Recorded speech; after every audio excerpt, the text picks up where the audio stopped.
Hi friends, నేను మీ LSR సార్ని. ఈరోజు నేను ఈ వీడియోలో అప్లికేషన్స్ ఆఫ్ వర్క్ డిస్కస్ చేయబోతున్నాను. అంటే మనం ప్రీవియస్ క్లాస్లో వర్క్, ఎనర్జీ, పవర్ గురించి కంప్లీట్గా డిస్కస్ చేసాము.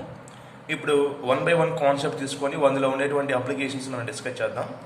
ఫస్ట్ మనకి వర్క్ కాన్సెప్ట్లో ఉన్నటువంటి మెయిన్ అప్లికేషన్స్ అంటే జేఈ మెయిన్స్ పాయింట్ ఆఫ్ వ్యూలో కానీ, నీట్ పాయింట్ ఆఫ్ వ్యూలో కానీ అడగడానికి ఛాన్సెస్ ఉన్నటువంటి అప్లికేషన్స్ ఇవి. జాగ్రత్తగా చూద్దాం. అందులో first case. So for example ఇక్కడ మనకి ఒక సపోర్ట్ తీసుకొని ఆ సపోర్ట్కి ఒక టార్షన్లెస్ స్ట్రింగ్ని సస్పెండ్ చేసాము. ఆ స్ట్రింగ్ ఏం చేసామంటే ఒక ఎండ్ ఆఫ్ ది స్ట్రింగ్ని కంప్లీట్గా ఒక స్పియర్తో కనెక్షన్ ఇచ్చాం. ఒక స్పియర్ అయితే ఈ సస్పెండ్ అయినటువంటి ఈ స్పియర్ని నేను ఒక సైడ్ అంటే ఇక్కడ బి పాయింట్ దగ్గరికి అంటే ఓ పాయింట్ నుంచి బి పాయింట్కి కంప్లీట్గా మనము ఈ స్ట్రింగ్ యొక్క లెంత్గా తీసుకోవచ్చు విత్ రెస్పెక్ట్ టు స్పియర్తో కనెక్షన్ చేయబడేటువంటి స్ప్రింగ్ యొక్క లెంత్గా తీసుకుందాం. దాన్ని క్యాపిటల్ ఎల్గా తీసుకుందాం, లెంత్ ఆఫ్ ది స్ప్రింగ్. అయితే ఇక్కడ బి పాయింట్ దగ్గర ఉన్నటువంటి స్పియర్ని ఫర్ ఎగ్జాంపుల్ మనం ఒక సైడ్ కనుక పుల్ చేసినట్లయితే, ఈ స్పియర్ని ఒక సైడ్ కనుక పుల్ చేసినట్లయితే ఈ సి అనే పాయింట్ దగ్గర ప్రజెంట్ స్పియర్ అనేది ఉందనుకుందాం. ఇప్పుడు కూడా ఓ నుంచి సి దాకున్నటువంటి లెంత్ని మనం ఎల్గా తీసుకోవచ్చు. అయితే ఈ సిచ్యువేషన్లో మనకి దీన్ని మనం మెయిన్ పొజిషన్గా తీసుకున్నట్లయితే, ఈ పొజిషన్ మెయిన్ పొజిషన్గా తీసుకున్నట్లయితే ఈ పొజిషన్ దగ్గర నుంచి అంటే బి పాయింట్ దగ్గర నుంచి సి పాయింట్ అనేది ఎంత హైట్ రైజ్ అయిందో కనుక్కోమంటాడు ఒక్కోసారి క్వశ్చన్లో. మనం బి పాయింట్ దగ్గర నుంచి సి పాయింట్ అంటే ఫర్ ఎగ్జాంపుల్ బి పాయింట్ దగ్గర ఉన్నటువంటి లేదా మెయిన్ పొజిషన్ దగ్గర ఉన్నటువంటి స్పియర్ని సి పాయింట్ దగ్గర కనుక మనము కొంత ఎక్స్టర్నల్ ఫోర్స్ అంటే హారిజంటల్ ఫోర్స్ దగ్గర కనుక పుల్ చేసినట్లయితే ఎఫ్ అనే ఫోర్స్తో ఈ సిచ్యువేషన్లో బి పాయింట్ దగ్గర ఉన్న స్పియర్ అనేది సి పాయింట్కి వెళ్ళడానికి ఎంత హైట్ రైజ్ చేయాల్సి ఉంటుంది అనేది మనం ఫైండ్ అవుట్ చేయాల్సి ఉంటుంది. కాబట్టి హైట్ అనేది ఫైండ్ అవుట్ చేయాలి అంటే ఇక్కడ సి పాయింట్ దగ్గర ఉన్న స్పియర్ని మనము ఒరిజినల్ పొజిషన్లో అంటే సస్పెండ్ చేసినటువంటి స్పియర్ యొక్క లెంత్ని మనం కంపేర్ చేసుకుందాం. సో దానికి డాటర్ లైన్స్ ఏమి మీకు డ్రా చేయడం జరిగింది. కాబట్టి సి స్పియర్ యొక్క సి స్పియర్ దగ్గర నుంచి అంటే సి పొజిషన్లో ఉన్నటువంటి స్పియర్ దగ్గర నుంచి డాటర్ లైన్స్ కనుక మనం డ్రా చేసినట్లయితే ఇప్పుడు మనకేమవుతుందంటే ఓబి పొజిషన్లో సి యొక్క పొజిషన్ అనేది మనం ఈజీగా క్యాచ్ చేయొచ్చు. అది ఏ పాయింట్ దగ్గర ఉందని మనం అబ్జర్వ్ చేద్దాం. ఏ అనే పాయింట్ దగ్గర సి పాయింట్ యొక్క పొజిషన్ అనేది ఓబి లెంత్ ఆఫ్ స్ట్రింగ్లో ఏ అనే పాయింట్ దగ్గర మనం సి పాయింట్ క్యాచ్ చేయొచ్చు ఇక్కడ. ఇప్పుడు ఫైనల్గా మనము ఈ ఓఏ యొక్క డిస్టెన్స్ కనుక మెజర్ చేసినట్లయితే అప్పుడు ఏబి డిస్టెన్స్ ఏంటి ఇక్కడ బి పాయింట్ నుంచి సి పాయింట్కి రైజ్ అయినటువంటి హైట్ అనేది ఏబీగా తీసుకున్నట్లయితే ఇది రైజింగ్ హైట్ హెచ్గా తీసుకుందాం. ఈ సిచ్యువేషన్లో AB is equal to H and OA is equal to OA means మనకి ఓ అంటే బి పాయింట్ దగ్గర నుంచి సి పాయింట్కి రైజ్ అయిన తర్వాత మిగిలినటువంటి హైట్ అనమాట టోటల్ లెంత్లో. సో ఈ ఓఏ లెంత్ కనుక్కుందాం. తర్వాత ఈ ఓబీ లెంత్ అనేది ఆల్రెడీ మనకి ఇచ్చిన డేటా అనేది. కాబట్టి ఓఏ లెంత్ కనుక ఫైండ్ అవుట్ చేసినట్లయితే ఈజీగా మనం హెచ్ వాల్యూ అనేది ఫైండ్ అవుట్ చేయొచ్చు. మరి ఓఏ వాల్యూ ఏ విధంగా ఫైండ్ అవుట్ చేస్తామంటే ఇది మీరు ఒక రైట్ యాంగిల్ ట్రయాంగిల్ లాగా ఇమాజిన్ చేయొచ్చు. గమనించవచ్చు ఇక్కడ అంటే బి అనే పాయింట్ దగ్గర నుంచి సి అనే పాయింట్కి స్పియర్ డిస్ప్లేస్ అయినటువంటి యాంగిల్ని తేటాగా తీసుకున్నట్లయితే, యాంగులర్ డిస్ప్లేస్మెంట్ తేటాగా తీసుకున్నట్లయితే ఈ సిచ్యువేషన్లో according to right angle triangle formation just we can write ఇది మనం డయాగ్నల్ ఎల్గా తీసుకున్నట్లయితే రిమైనింగ్ 2 కాంపోనెంట్స్ ఏమవుతాయి అంటే ఇదేమో ఎడ్జసెంట్ సైడ్, ఇదేమో opposite side. So adjacent side ఏమవుతుందంటే ఎల్ కాస్ థీటా అవుతుంది, ఆపోజిట్ సైడ్ ఏమో ఎల్ సైన్ థీటా అవుతుంది, ఎల్ సైన్ థీటా. సో ఇప్పుడు మనం ఓబి యొక్క డిస్టెన్స్ టోటల్ లెంత్ ఎల్గా తీసుకున్నాం కాబట్టి దాన్ని మనం OB is equal to OA plus ఏబీగా రాయొచ్చు. ఏబీ అనేది రైజింగ్ హైట్ అవుతుంది, ఓఏ అనేది టోటల్ లెంత్లో ఏబీ యొక్క రైజింగ్ హైట్ తర్వాత మిగిలినటువంటి లెంత్గా మనం తీసుకోవచ్చు. దాన్ని సింపుల్గా మీరు ఎల్ కాస్ థీటాగా తీసుకున్నట్లయితే టోటల్ లెంత్ అంటే OB is equal to total length అవుతుంది. Total length is equal to OA plus AB. OA అంటే ఎంత L cos theta plus AB అంటే రైజింగ్ హైట్ హెచ్. సో ఈ 2 స్టెప్స్ నుంచి మనం ఈజీగా హెచ్ వాల్యూని ఫైండ్ అవుట్ చేయొచ్చు. So H is equal to ఏమవుతుంది L minus L cos theta. So H is equal to L into 1 minus cos theta. H is equal to L into 1 minus cos theta. So this is the rising height of the given sphere from B point to C point when we apply some amount of external horizontal force on the sphere. B అనే point దగ్గర కొంత force కనుక apply చేసినట్లయితే అది C పాయింట్కి rise అయింది అనుకుందాం. అంటే మనం క్లియర్గా ఇమాజిన్ చేయాలి అంటే ఇక్కడ థీటా అనే యాంగులర్ డిస్ప్లేస్ అనేది ప్రొడ్యూస్ అయింది.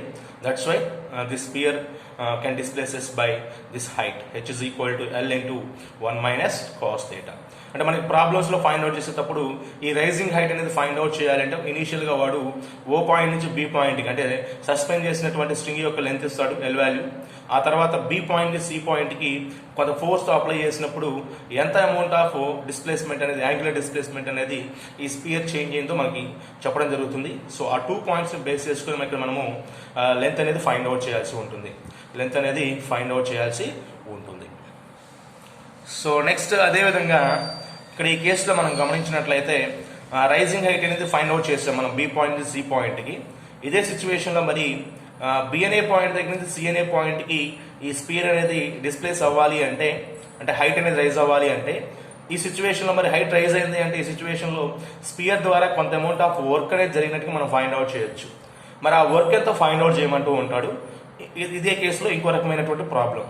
మరి ఆ వర్క్ ఫైండ్ అవుట్ చేయమన్నప్పుడు జనరల్గా మనం రైజింగ్ హైట్ సిచ్యువేషన్లో వర్క్ ఫార్ములా ఏమని రాస్తామంటే work done by the gravitational force W is equal to జనరల్గా mgh అని రాస్తాం due to rising height of the body W is equal to mgh. అయితే గ్రావిటేషనల్ ఫోర్స్తో ఫైండ్ అవుట్ చేయమన్నాడు కాబట్టి ఈ సిచ్యువేషన్లో gravitation with respect to gravitational force always work done by the body is negative when the body is rising from bottom to height అంటే bottom to top position కనుక travel చేస్తున్నట్లయితే ఆ సిచ్యువేషన్లో డిస్ప్లేస్మెంట్ ఎప్పుడు కూడా అప్వర్డ్ డైరెక్షన్లో ఉంటుంది కాబట్టి gravitational force always acting vertically downward direction. That's why work done by the any body due to the gravitational force when body is moving from bottom to top position work done is negative. That's why W is equal to m into minus g into h, because here displacement of the body and the gravitational force both are in upward direction. That's why here just we denotes negative sign. So W is equal to minus mg into h means L into 1 minus cos theta. So W is equal to minus mgl into 1 minus cos theta. Here negative sign indicates negative work done by the sphere due to the gravitational force. Already మీకు previous వీడియోస్లో కూడా discuss చేస్తున్నాము.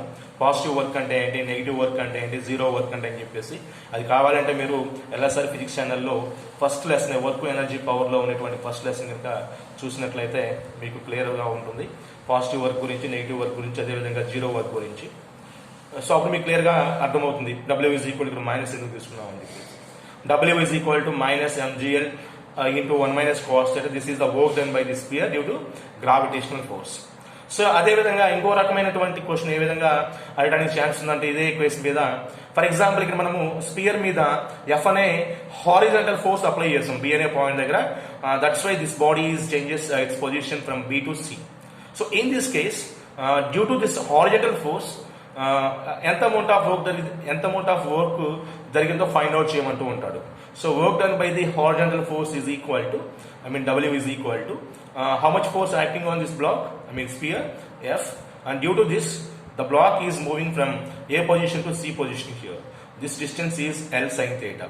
So F అనే force apply చేయడం కారణం చేత అంటే మనం OB టోటల్ లెంత్ లో C అనే పాయింట్ అనేది ఏ పాయింట్ దగ్గర అబ్జర్వ్ చేశాం కాబట్టి ఏ పాయింట్ నుంచి C పాయింట్ కి హారిజాంటల్ గా ఈ C పొజిషన్ అనేది ఉంది కాబట్టి this sphere at C position దగ్గర ఉన్నటువంటి స్పియర్ అనేది ఏ పాయింట్ దగ్గర నుంచి C పాయింట్ కి మూవ్ అయినట్టు మనం ఇమాజిన్ చేయొచ్చు. That's why here work done by the horizontal force is equal to F into L sin theta అవుతుంది. Force into displacement F into L sin theta. ఇవి రెండు కూడా సేమ్ డైరెక్షన్ లో ఉన్నాయి. ఫోర్స్ ఇది, డిస్ప్లేస్మెంట్ కూడా సేమ్ డైరెక్షన్ లో ఉంది కాబట్టి both are in same direction. That's why this is the positive work. W is equal to F into L sin theta. Next అదే విధంగా ఇంకో క్వశ్చన్ ఏ విధంగా అడగడానికి ఛాన్స్ ఉందంటే ఇక్కడ work done by the tension అంటాడు. Work done by the tension. చూడండి ఇక్కడ మీకు ఈ రోప్ లో ఎప్పుడైతే మనము ఈ స్ట్రింగ్ని పుల్ చేస్తామో F అనే ఫోర్స్తో ఆటోమేటిక్గా ఏమవుతుందంటే ఈ స్ట్రింగ్లో కొంత అమౌంట్ ఆఫ్ టెన్షన్ అనేది క్రియేట్ అవుతుంది. టెన్షన్ అంటాం. స్ట్రింగ్లో టెన్షన్ ప్రొడ్యూస్ అవుతుంది. డ్యూ టు దిస్ టెన్షన్, ఈ టెన్షన్ కారణం చేత ఈ స్పియర్ ద్వారా జరిగేటువంటి వర్క్ ఎంతో ఫైండ్ అవుట్ చేయమంటాడు. సో ఆ సిచ్యువేషన్ మనం ఈజీగా ఆన్సర్ చేయొచ్చు. Due to the tension the work done by the sphere is 0 because this tension is quite perpendicular to the displacement of the block. So displacement of the బ్లాక్తో కనుక compare చేసుకున్నట్లయితే ఈ యొక్క tension అనేది మనకి పర్పెండిక్యులర్గా ఉంది కాబట్టి పర్పెండిక్యులర్ డైరెక్షన్లో యాక్ట్ అయ్యేటువంటి ఏ ఫోర్స్ ద్వారా అయినా కానీ వర్క్ అనేది ఏమవుతుందంటే జీరో అయిపోతుంది. అంటే ఆపోజిట్ డైరెక్షన్లో యాక్ట్ అయ్యేటువంటి ఫోర్స్ ద్వారా అయితేనేమో వర్క్ నెగిటివ్ అవుతుంది, సేమ్ డైరెక్షన్లో యాక్ట్ అయ్యే ఫోర్స్ ద్వారా వర్క్ పాజిటివ్ అవుతుంది. పర్పెండిక్యులర్ ద్వారా యాక్ట్ అయ్యేటువంటి ఫోర్స్ ద్వారా ఏమవుతుందంటే వర్క్ జీరో అవుతుంది. కాబట్టి ఈ 3 కేసెస్ జాగ్రత్తగా అబ్జర్వ్ చేయాలి. అదేవిధంగా రైజింగ్ హైట్ అనేది ఏ విధంగా ఫైండ్ అవుట్ చేస్తాం అనేది క్లియర్గా మీకు మెన్షన్ చేసాము, అది జాగ్రత్తగా చూసుకోవాలి. H is equal to L into 1 minus cos theta. Work done due to gravitational force, due to horizontal force, due to tension. Right, thank you very much.